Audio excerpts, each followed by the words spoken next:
வணக்கம். இளைய நிலா சமையல் நிகழ்ச்சியில் மாலை நேரத்தில் உங்களை சந்திப்பதில் மகிழ்ச்சி அடைகிறோம். இன்னைக்கு நாம என்ன செய்ய போறோம்னா ரவா மசாலா உருண்டை. ரவா மசாலா உருண்டை. அதுக்கு முன்னால நீங்க என்ன பண்ணணும்? லைக் பண்ணணும், ஷேர் பண்ணணும் அண்ட் சப்ஸ்கிரைப் பண்ணணும்.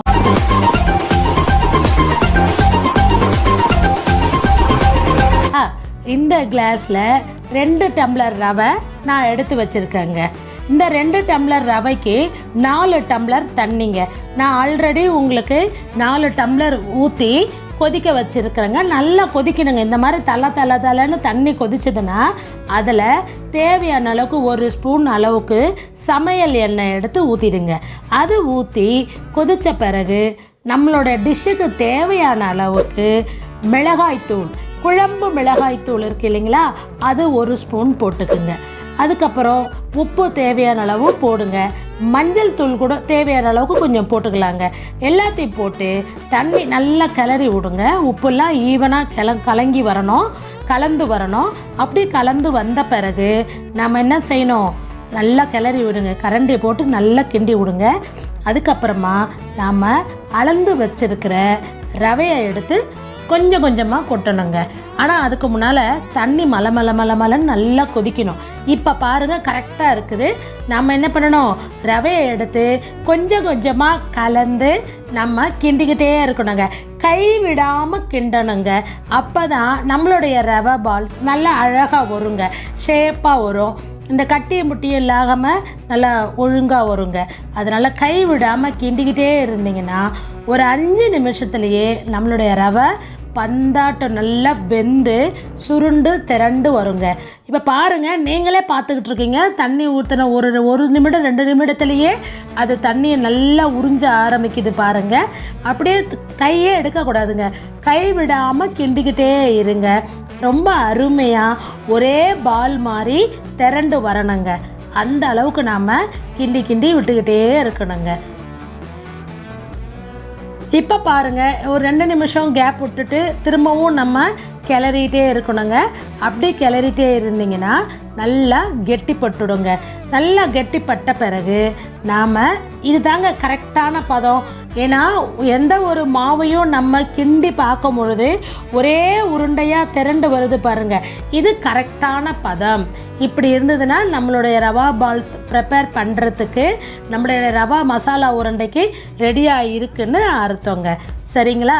இப்போ இதை என்ன பண்ணணும்னா, இதுக்கு மேலே இந்த சூடு ஆடுறதுக்குள்ளவே நாம் 1 ஸ்பூன் எண்ணெயை விட்டு நல்லா ஒரு சின்ன மூடியை போட்டு அழகாக மூடி வச்சிடணுங்க. ஏன்னா மூடி வச்சோம்னா அந்த ஹீட்லேயே நம்ம கேஸை நிறுத்திட்டோம். இப்போ கேஸ் ஆஃப் பண்ணிட்டா கூட அந்த கதகதன்னு இருக்கிற அந்த சூட்டுலேயே ரவை நல்லா குமுங்கி வேகுங்க.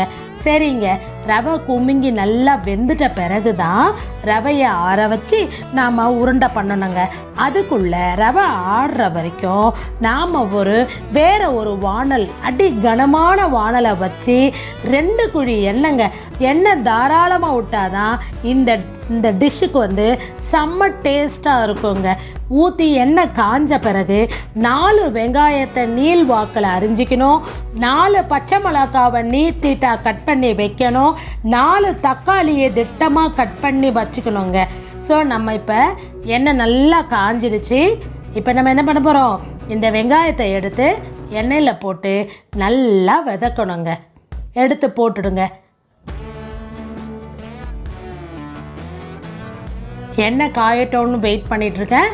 எண்ணெய் காயட்டும், 1 செகண்ட் வெயிட் பண்ணுங்கள். எண்ணெய் காஞ்சிடுச்சு, ரெடிங்க. இப்போது நம்ம கட் பண்ணி வச்சுருக்கிற வெங்காயத்தையும் பச்சை மிளகாவையும் போட்டு நமக்கு இந்த டிஷ்ஷுக்கு தேவையான அளவுக்கு நம்ம உப்பும் போடணுங்க. இப்போது பொதுவாக இந்த டிஷ்ஷு செய்கிறதுக்கு ஒரு டிப்ஸ் என்னென்னா, நம்ம வெங்காயத்தை நல்லா வதக்கணுங்க. பொறுமையாக வதக்கணும். அடுப்பை சிம்மில் போட்டுட்டு நல்லா வதக்கிட்டே இருக்கணும். தொடர்ந்து வதக்கிட்டே இருக்கணும்.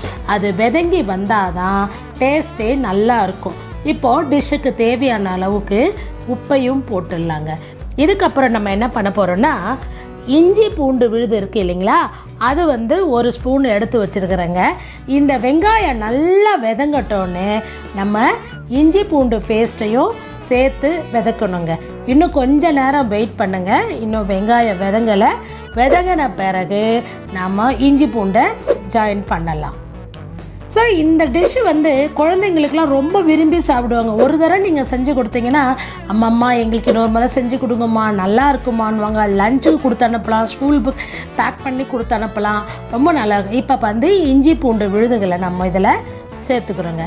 சேர்த்துட்டு நல்லா செஞ்சுக்கிட்டே வதக்கிட்டே இருங்க. நல்லா இஞ்சி பூண்டு விழுது வதங்கிறதுக்குள்ளே இந்த டிஷ்ஷு வந்து நம்ம குழந்தைங்கலேருந்து பெரியவங்க வரைக்கும் விரும்பி சாப்பிடுவாங்கன்னு சொன்னேன் இல்லைங்களா. பெரியவங்களுக்கு கூட ஈவினிங்கில் நம்ம வயசானவங்களாம் வீட்டில் இருந்தாங்கன்னா ஈவினிங் டைமில் கூட செஞ்சு கொடுக்கலாம். ஏன்னா ரவை வந்து எளிதில் ஜீரணமாகாதுங்க. ஸோ அந்த மாதிரி இருக்கவங்களுக்கு ஈவினிங்கு நீங்கள் டிஃபன் மாதிரி காஃபி டீ போடும்போது கூட கொஞ்சம் டேஸ்ட்டுக்கு வச்சு கொடுத்துக்கலாங்க நீங்கள். அதுவும் ஒரு பெஸ்ட் ஐடியா தான் இருக்கும்னு நினைக்கிறேன் நான். சரிங்க, அடுத்தது வெங்காயம் போட்டாச்சு, இஞ்சி பூண்டு போட்டாச்சு. அதுக்கடுத்து நம்ம என்ன பண்ண போகிறோம், தக்காளிங்க. கட் பண்ணி வச்சுருக்க தக்காளியை தூக்கி போட்டு நல்லா வதக்குவோங்க. தக்காளியும் நல்லா சேர்ந்து வதங்கணுங்க. வெங்காயம், தக்காளி, இஞ்சி பூண்டு இது நல்லா வதங்கணுங்க. இந்த டிஷ்ஷு செய்கிறதுக்கு 20 நிமிஷம் தாங்க ஆகும். ஆனால் இதில் அதிக டைம் எடுக்கிறது என்னென்னா, இந்த வெங்காயம், தக்காளி, இஞ்சி பூண்டு இதில் போடுற மசாலா இதெல்லாம் எண்ணெயில் சேர்ந்து வதங்கி வந்தாதாங்க ஒரு முட்டை தொக்கு மாதிரி வரணுங்க. இப்போ குழம்பு மிளகாய்த்தூள் 1 ஸ்பூனுங்க. உங்கள் வீட்டில் நல்லா காரம் விரும்பி சாப்பிட்றீங்கன்னா 2 ஸ்பூன் போடலாம். கரம் மசாலா 1 ஸ்பூனு. நல்லா காரமாக சாப்பிட்றீங்கன்னா தனி மிளகாய்த்தூளும் போட்டுக்கலாம். கலர் நல்லா வரணுன்னா நீங்கள் காஷ்மீரி மிளகாய்த்தூள் கூட நீங்கள் போட்டுக்கலாங்க. நல்லா போட்டு வதக்கிட்டேங்க. மசாலாவும் போட்டாச்சு, இதையும் போட்டு வதங்கிட்டு இருக்குதுங்க. இது வதங்கினே இருக்கிற நேரத்தில் நாம் நம்மளுடைய ரவா கிண்டி வச்சோம் இல்லைங்களா, அது எதமாக ஆறி இருக்குதா அப்படின்னு பார்த்துட்டு அதை நாம் அழகாக உருண்டை பிடிச்சிட்டு வரலாங்க. அழகாக வதங்கிடுச்சிங்க. நல்லா பாருங்கள், உங்களுக்கு சேர்ந்து வந்திருக்கு பாருங்கள். இப்போ பாருங்கள், இதோ ரவா பால்ஸ் நான் கொண்டு வந்துட்டேங்க. ரவா உருண்டைகளை ஒன்றும் பிரமாதம் இல்லைங்க. ஆறுன பிறகு கையில் கொஞ்சமாக தண்ணியை தொட்டுக்கிட்டு டைட்டாக உருட்டணுங்க. அப்படி டைட்டாக உருட்டினாதான் இதில் நம்ம கிரேவியில் போடும்போது ரவா உருண்டைகள் வந்து உடையாமல் இருக்கும். பாருங்கள், எப்படி செஞ்சு காட்டுறேன் பாருங்கள். அதே மாதிரி தாங்க கையை வந்து கொஞ்சம் ஈரப்படுத்திங்க, இல்லைன்னா பிசு பிசுன்னு கையில் ஒட்டும் ரவா. அதனால் நம்ம கையில் ஈரத்தை படுத்திக்கிட்டு நல்லா டைட்டாக பிசைஞ்சிங்கன்னா, ரொம்ப உருட்டி எடுத்திங்கன்னா உருண்டை ரெடிங்க. சரிங்க, இங்கே நமக்கு வெங்காயம் தக்காளி வதங்கிடுச்சு இல்லைங்களா, கிரேவி பதம் வரணும். அப்போ தான் டேஸ்ட் நல்லாயிருக்கும். ஒரு 3/4 டம்ளர் தண்ணி எடுத்து அழகாக ஊற்றிடுங்க. அந்த தண்ணியை ஊற்றி நல்லா கிரேவி கொதிக்க விடுங்க. இந்த ஸ்டேஜில் உப்பு காரம் சரியாக இருக்கா அப்படின்னு நீங்கள் பார்த்துக்குங்க. எனக்கு இது சரியாக இருக்கும், ஏன்னா நாங்கள் அடிக்கடிக்கு செய்கிறதுனால எனக்கு நல்லாவே தெரியுங்க. அதுக்கப்புறமா இது நல்லா கொதித்து தண்ணி சுண்டுறதுக்குள்ளே வீட்டில் சோயா சாஸ் இருந்துச்சுன்னா அது உங்களோட சாய்ஸ் தாங்க. விருப்பப்பட்ட வீட்டில் இருந்தால் யூஸ் பண்ணலாம். இல்லைன்னா நம்ம காஷ்மீரி மிளகாய்த்தூள் போட்டால் கூட நமக்கு அந்த கலர் கிடச்சிடும். எங்கள் வீட்டில் இருக்குது. ஸோ கலருக்காக, ஒரு அட்ராக்ஷனுக்காக டிஷ்ஷு பார்க்க ரொம்ப நல்லாயிருக்கும். அதுக்காக நான் 1 ஸ்பூன் சோயா சாஸும் எடுத்து ஊற்றிக்கிட்டேங்க. ஊற்றிட்டு நல்லா கிளறி விடுங்க. பாருங்கள், முன்னால் இருந்த கலருக்கும் இப்போது சாஸ் ஊற்றின பிறகு இருக்கிற கலருக்கும் நல்லா உங்களுக்கே வித்தியாசம் தெரியும். ஆமாங்க, நம்மளுடைய கிரேவி ரெடி. கிட்டத்தட்ட முட்டை தொக்கு மாதிரி இருக்குங்க பார்க்குறதுக்கு. நீங்களாம் முட்டை சாப்பிடுவீங்க, அதனால் உங்களுக்கு தெரிஞ்சதை சொல்கிறேங்க. அடுத்து என்ன பண்ண போகிறோம், இந்த ரவா பால்ஸை எடுத்து அழகாக கொட்டுங்க. ஒன்று கூட உடையில பாருங்கள். ஏன்னா நம்ம பிடிச்சது அந்த மாதிரி நம்ம அழகாக நல்லா பிடிச்சி வச்சுட்டோம்னா உடையவே உடையாது. அதே மாதிரி மேலுக்கா உப்புமா கிண்டுற மாதிரி கிண்டக்கூடாதுங்க. அடியிலேருந்து கரண்டியை விட்டு நம்ம கிளறினாதான் பால்ஸ் உடையாமல் அழகாக வருங்க. அவ்வளோதாங்க. இது ஒரு 5 நிமிஷம் அப்படியே சிம்மில் விட்டுட்டிங்கன்னா அந்த ஜூஸி மொத்தம், அதாவது கிரேவி இருக்கு இல்லையா, அந்த கிரேவியெல்லாம் இது அப்படியே உறிஞ்சி செம டேஸ்டான மசாலா உருண்டை ரெடிங்க. ரவா மசாலா உருண்டை ரெடி. நீங்களும் உங்கள் வீட்டில் இந்த ரவா பால்ஸை செஞ்சு பார்த்துட்டு உங்களோட மேலான கருத்துக்களை எங்களுக்கு கமெண்ட்டில் சொல்லுங்கள். அதுக்கு முன்னாடி என்ன பண்ணணும்? லைக் பண்ணணும், ஷேர் பண்ணணும் அண்ட் சப்ஸ்கிரைப் பண்ணணும். பை.